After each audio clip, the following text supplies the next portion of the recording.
Ameublement Tanguay en première ligne.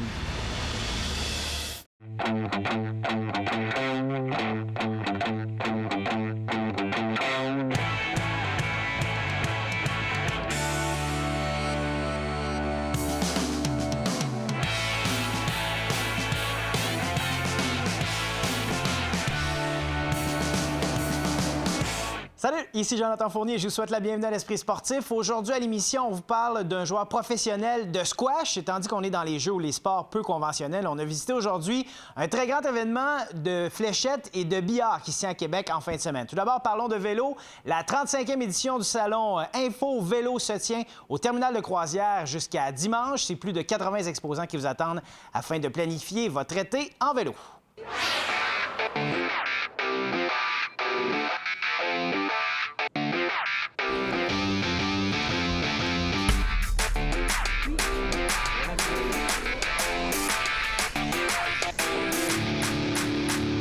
Le salon Info Vélo, la 35e édition, le rendez-vous par excellence pour les amateurs de vélo en fin de semaine à Québec? Oui, effectivement, c'est le rendez-vous annuel des cyclistes. C'est vraiment l'endroit pour commencer sa saison, pour bien partir sa saison, venir chercher ses activités, venir chercher des voyages si on veut en faire, découvrir des véloroutes, rencontrer des spécialistes.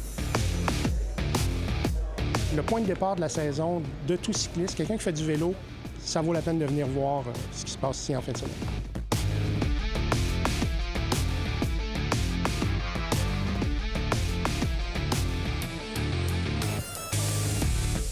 Vélo de montagne, vélo de route, vélo assistance électrique qui est vraiment la tendance depuis quelques années, mais vraiment en progression. Autant vélo assistance électrique pour la route, pour la montagne, que pour le vélo urbain. Les vélos à assistance électrique, ça fait déjà quelques années qu'on en voit, mais on en voit de plus en plus une tendance qui est à la hausse encore cette année. Oh oui, écoutez, chez nous, l'année dernière, c'était tout près de 40 de nos ventes. Cette année, ça va être 60-65 de nos ventes totales. Ça donne la possibilité aux gens de pouvoir faire ce qu'ils ne faisaient plus, ce qu'ils n'ont jamais fait dans certains cas. Pouvoir monter aisément la piste cyclable de la Côte-Gilmore sans trop avoir à se soucier. Ce qui était pour beaucoup de personnes pas nécessairement très évident. Puis c'est plus agréable de monter sur son vélo qu'à pied en poussant. Est-ce qu'il y a des nouvelles tendances dans le vélo à assistance électrique? Oui, le produit s'améliore constamment, les autonomies s'améliorent. Dans notre cas, nous, sur nos vélos à assistance électrique route, on a modifié beaucoup de choses au niveau du moteur pour justement avoir quelque chose qui se rapproche, qui est dans le fond un calque de la réactivité du vélo quand on pédale sur un vélo conventionnel sans assistance électrique. Fait que le client s'y retrouve, il n'a pas l'impression qu'il y a une poussée extraordinaire, mais il y a une assistance qui lui permet de monter les côtes avec une très grande facilité tout en conservant exactement la même façon de pédaler, la même attitude, le même comportement.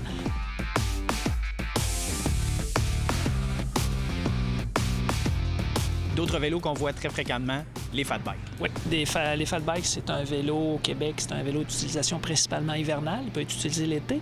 Et dans la plupart des cas, il va être configuré avec des pneus qui sont conçus pour rouler l'hiver. On a conçu des vélos autour d'un diamètre de roue différent, beaucoup plus réactif, beaucoup plus facile à piloter, beaucoup plus facile à pédaler.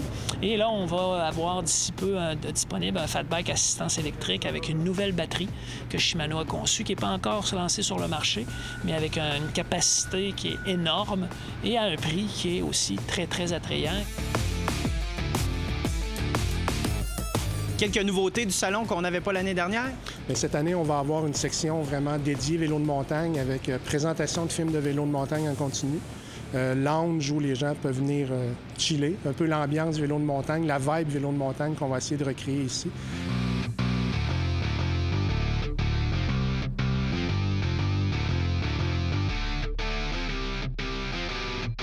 On va avoir Jean-William Prévost, qui est un champion du monde 2017 de BMX Flatland, 4 fois champion canadien, qui va être ici 4 fois dans la journée pour faire des prestations en direct, des prestations live. Ça va être tout un show. Il suffit de taper son nom sur l'Internet pour aller voir des vidéos, là. Ça va être vraiment un bon spectacle. Bon salon, merci. Merci beaucoup.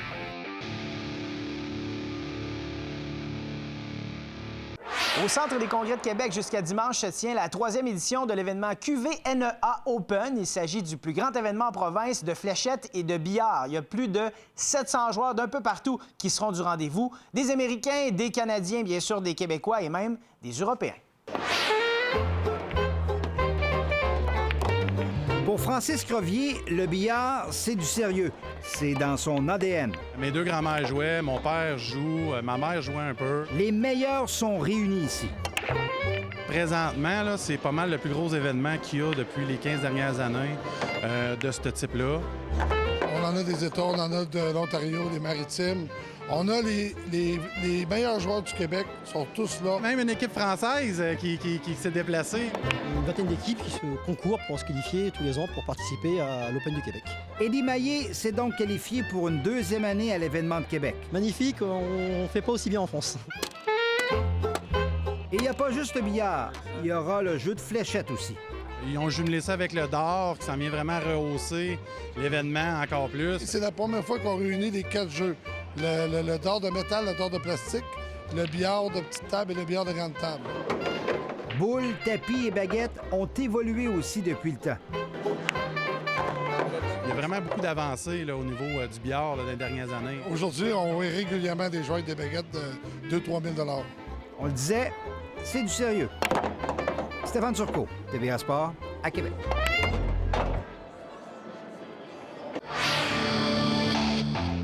L'équipe de basketball féminin du Rouge et Or de l'Université Laval disputera la finale provinciale en fin de semaine. Hier, le Rouge et Or a vaincu les Martlets de McGill au compte de 55-51 en demi-finale RSEQ devant près de 1000 spectateurs au PEPS. Il s'agira donc d'une troisième présence consécutive en finale québécoise pour la troupe de Guillaume Giroux. Caléane Caron-Goudreau a récolté 14 points en autant de rebonds, alors que Karianne Auger et Frédéric Beauchamp ont compté 14 et 10 points respectivement. Le Rouge et Or défendra son titre RSEQ samedi soir, 18h30 au PEPS, face aux Citadins de l'UQAM. Après la pause à l'Esprit sportif, un joueur professionnel de squash.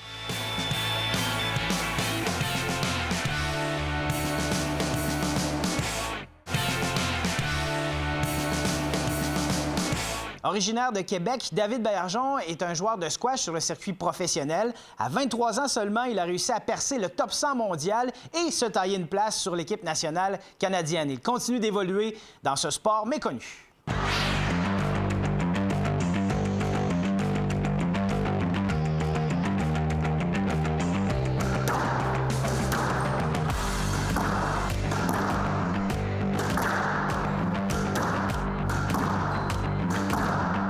David, bienvenue à l'Esprit sportif. Merci. Un athlète de squash de 23 ans. Ça fait combien de temps que tu pratiques le squash professionnellement? Professionnellement, ça fait depuis que j'ai 18 ans, donc ça va faire 5 ans. Donc, à ton jeune âge, tu es quand même un athlète établi qu'on peut presque considérer comme un vétéran. Tu as réussi à atteindre l'équipe nationale cette saison. Habituellement, la moyenne d'âge sur l'équipe nationale en squash, c'est quoi?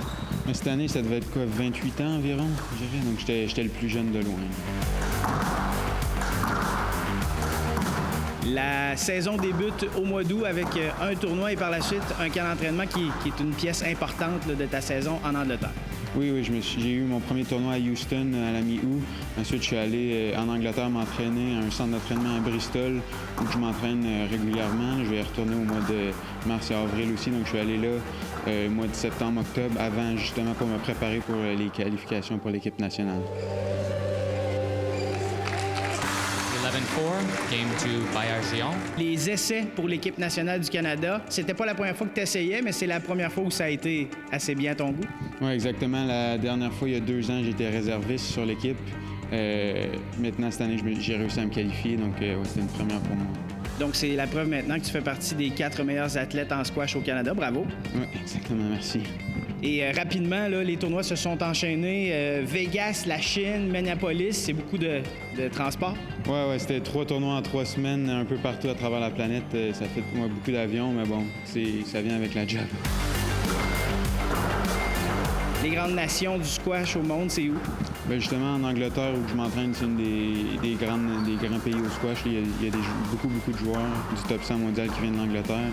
Sinon, il y a l'Égypte aussi, qui est de loin la plus forte puissance mondiale. Alors, un peu avant les fêtes, grand tournoi pour toi. Tu participes au championnat du monde de squash par équipe à Washington. Je présume que c'était un événement important là, dans ta carrière. Oui, exactement. C'était les premiers championnats du monde pour moi. C'est sûr que c'est grandiose. Tu vois là, il y a l'hymne national qui joue avant les matchs. Tu vois tous les meilleurs joueurs qui sont présents. C'est une superbe expérience. C'est une semaine de squash, beaucoup de squash. On a joué 6 matchs en 7 jours. Normalement, les tournois, c'est pas mal moins que ça. Donc, c'était impressionnant. Well, my heart... Oh, yes, please. En termes d'organisation, c'est impressionnant aussi. Spectateurs, réseau de télévision. Oui, c'est ça. Il y a Squash TV qui appelle, qui était là. Les matchs étaient diffusés en ligne avec des commentateurs et tout, des vidéos reviews pour les arbitres. C'est de quoi que j'avais jamais vécu avant. Là. Tu es le nouveau sur l'équipe nationale, le 4e joueur. Habituellement, ces tournois-là en font jouer 3, mais ça n'a pas été le cas là, à Washington. Tu as beaucoup joué. Non, c'est ça. J'étais 4e sur l'équipe, donc normalement, le 4e joueur joue beaucoup moins. Sauf que j'ai réussi à jouer 5 des 6 matchs vu que je jouais super bien là-bas. Tu avais le momentum, donc tu es retourné là, sur la surface souvent. Oui, exactement. J'ai joué un super premier match contre l'Angleterre. Declan James, un joueur qui était, je pense, 15e au monde l'année dernière. Il m'a battu 3-1, mais c'était un super bon match. Donc, ça a bien commencé le tournoi, puis j'ai continué à bien jouer après. Faisant partie de l'équipe nationale, est-ce que tu es inspiré un peu par tes collègues? Je ne sais pas, est-ce qu'il y a des vétérans dans l'équipe que tu as vu aller pendant quelques années? Bien, c'est sûr que Sean Delière, avec qui je m'entraîne à Montréal, je pense que ça fait lui presque 8 fois qu'il va au championnat du monde. Il avait 37 ans. Donc, oui, il en a vu beaucoup. Puis la façon qu'il combat sur le terrain, puis ouais, toute son expérience, puis comment il est capable de jouer encore à 37 ans, comment il prend soin de son corps aussi, c'est très important. Pour sa saison 2019-2020, David Baillargeon a atteint les quarts de finale à Minneapolis et au Portugal, une demi-finale à Vegas et même une finale en Chine. On est très près d'une victoire sur le circuit professionnel. Tu vis du squash depuis déjà quelques années. Est-ce que tu aimerais que ça se poursuive encore plusieurs années? La forme tient le coup? Oui, c'est sûr, le corps tient le coup. Je continue à m'améliorer. Tant que je continue à m'améliorer, je vais continuer à jouer. C'est sûr qu'une fois que tu plafonnes, c'est un peu moins motivant de t'entraîner 6 fois par semaine, 2 fois par jour, toute l'année. Mais si tu continues à t'améliorer, tu vois les résultats. C'est motivant. David Baillargeon, félicitations et bonne saison de squash. Merci beaucoup.